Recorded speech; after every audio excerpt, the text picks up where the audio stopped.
Parmi les phrases avec lesquelles notre Seigneur a voulu préparer ses apôtres au scandale de la croix, il en est une que ses apôtres et ses disciples ont dû connaître, car elle était bien connue. Elle se réfère à un passage de la marche d'Israël à travers le Sinaï sur le chemin de la terre promise. Elle traversait une région pleine de serpents qui n'était pas seulement un symbole biblique du diable dans la Genèse, mais aussi, non pas un symbole dans ce cas, mais une réalité parce qu'ils étaient mordants et venimeux. De nombreux Israélites en ont été victimes et Moïse a donc demandé au Seigneur d'aider le peuple une fois de plus. Le Seigneur lui ordonna de fabriquer un serpent d'airain de bronze, de le placer sur une perche, de l'élever, et il promit que tous ceux qui regarderaient le serpent d'airain seraient guéris de la morsure des serpents royaux. C'est l'un des miracles par lesquels le Seigneur a protégé son peuple sur le chemin de la terre promise. C'est pourquoi lorsque le Seigneur utilise cette phrase, rappelée par Saint Jean, « Quand je serai élevé d'en haut, j'attirerai tous les hommes à moi. » Les apôtres savaient bien ou auraient dû bien savoir ce qu'elle signifiait et ce que Jésus-Christ voulait dire. Il parlait de sa croix. Ils ne l'ont peut-être pas compris à l'époque, mais ils l'ont certainement compris plus tard. L'évangéliste Jean lui-même nous dit qu'ils l'ont compris plus tard lorsque, après la mort, la résurrection a eu lieu et qu'ils ont eu l'occasion de voir, d'entendre et de toucher ce corps glorieux, ce corps ressuscité.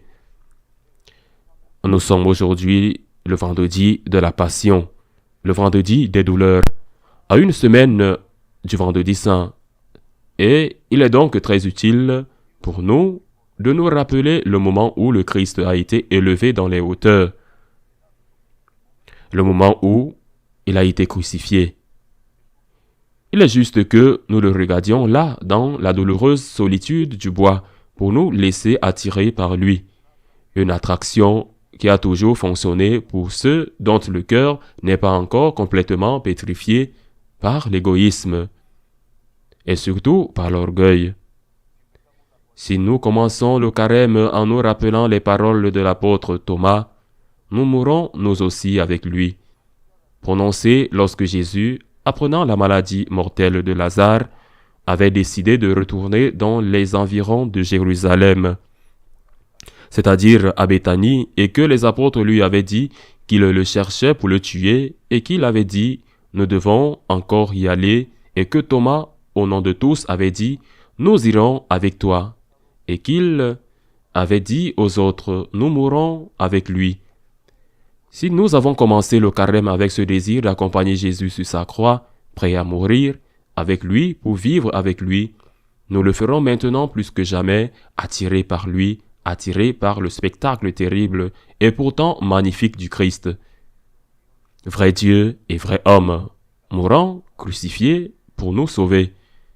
Mais cette mort que nous sommes prêts à partager avec le Christ par reconnaissance et par amour pour lui n'est pas la mort physique, sauf pour ceux qui continuent à donner leur vie pour le Christ, comme c'est le cas par exemple des chrétiens qui meurent sous les coups des musulmans dans divers pays d'Afrique. La mort que le Seigneur nous demande d'accepter et même de rechercher est celle du renoncement à nos vies, à nos vices, à notre égoïsme et surtout à notre orgueil. Mourir avec lui, attiré par lui, volontairement subjugué par le spectacle du Christ crucifié, c'est renoncer à ces points qui caractérisent notre orgueil. Le premier est l'orgueil de la vue, en évitant par exemple la pornographie qui est l'un des grands fléaux de notre époque. L'orgueil de la vue, on ne peut pas tout voir. Tout a des conséquences. Le deuxième orgueil est l'orgueil de la chair, en essayant de vivre chastement, de vivre la vertu de la chasteté dans le cadre de la vocation à laquelle chacun a été appelé par le Seigneur, parce que ce n'est pas la même chose qu'une personne mariée, par exemple, doive vivre la chasteté en tant que prêtre. La troisième est de renoncer à la sécurité en acceptant le mystère de ne pas savoir ce qu'il adviendra de nous demain, en acceptant de nous remettre entre les mains de Dieu sans savoir si nous aurons un terrain solide sur lequel nous appuyer le lendemain. Cela, même si cela n'en a pas l'air, est aussi un acte d'orgueil, et nous devons apprendre à marcher sur les eaux en faisant confiance à la miséricorde de Dieu. L'orgueil suivant est l'orgueil de la compréhension. L'orgueil de la compréhension nous dit que nous devons tout comprendre, que nous devons connaître le pourquoi de tout. Quand on accepte que Dieu est Dieu et que nous ne sommes pas des dieux, alors nous acceptons que le Seigneur sait ce qu'il fait, même si souvent nous ne comprenons pas pourquoi il le fait. L'orgueil suivant consiste à renoncer à contrôler les autres, à renoncer à être le centre, ou même à renoncer à contrôler notre propre vie, à accepter que Dieu est Dieu et que nous ne le sommes pas, et que nous ne pouvons pas attendre des autres qu'ils tournent autour de nous comme si nous étions le soleil et que, voire Dieu lui-même, était les planètes qui tournaient autour de nous. Renoncez au contrôle, apprenez à écouter. Apprendre que nous avons beaucoup à apprendre, même si parfois nous pensons que nous savons déjà tout. L'orgueil suivant, et c'est aussi quelque chose d'important, de très important, surtout à certains moments de la vie, c'est d'accepter que nous avons des limites. D'accepter que, parce que nous sommes des êtres humains, nous vieillissons, nous tombons malades, et parfois des maladies qui peuvent sembler absurdes, qui peuvent être apparemment illogiques et injustifiées, qui n'ont aucun sens, ou qui sont de longue durée, douloureuses, très frustrantes et illimitantes, font partie de la nature humaine. L'orgueil de vouloir tout contrôler, mais aussi l'orgueil d'être comme Dieu, de ne pas vieillir, de ne pas être malade, de ne pas avoir de problèmes économiques, est un orgueil que nous devons combattre. Dernier volet de l'orgueil. L'orgueil du relativisme, qui consiste à vouloir décider soi-même de ce qui est bon et de ce qui est mauvais. Je crois que c'est le grand fléau de notre époque, comme l'a dit si clairement Benoît XVI, et que cela devient aussi la dictature du relativisme.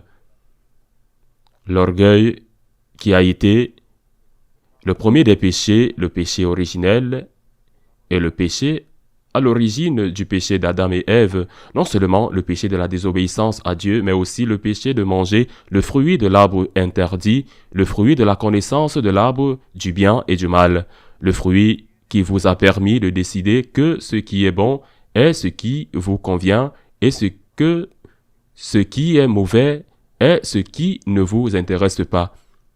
L'orgueil du relativisme nous conduit à la destruction en tant qu'individu et en tant qu'humanité, en tant que peuple.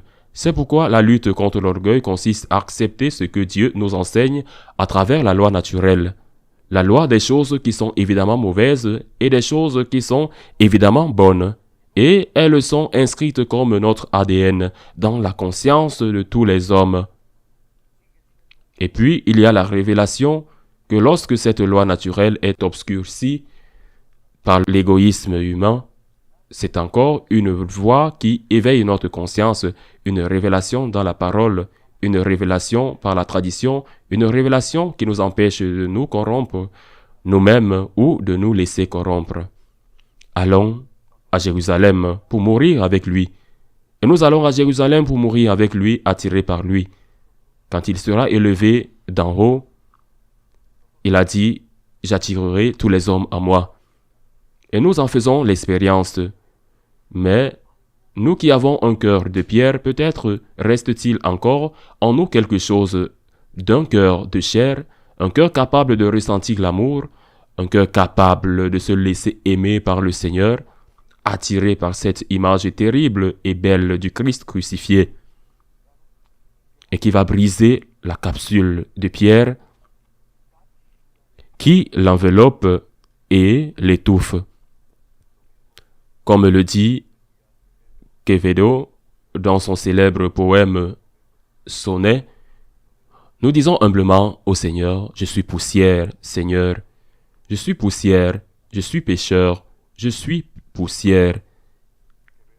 Quevedo a parlé de sa mort, du moment où il allait mourir, du moment de sa mort, alors qu'il était amoureux d'une femme et qu'il lui disait « Poussière, je serai plus poussière dans l'amour » à ce Christ crucifié, à ce Christ que nous contemplons et qui nous attire à lui et brise l'armure de nos cœurs de pierre, nous disons « Seigneur, je sais que je suis poussière, mais je suis poussière dans l'amour. » Nous allons à Jérusalem dans cette semaine qui nous sépare de la semaine où nous verrons le Christ crucifié, le vendredi saint. Nous allons à Jérusalem pour mourir avec lui, pour mourir pour lui, attirés par lui, parce que nous savons bien que si nous mourons avec lui, nous régnerons avec lui.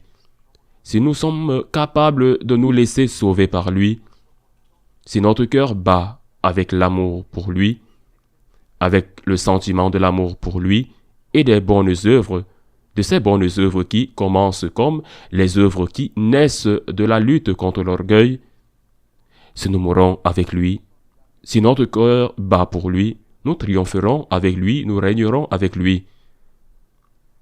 Joyeuse semaine sainte, à la semaine prochaine, si Dieu le veut.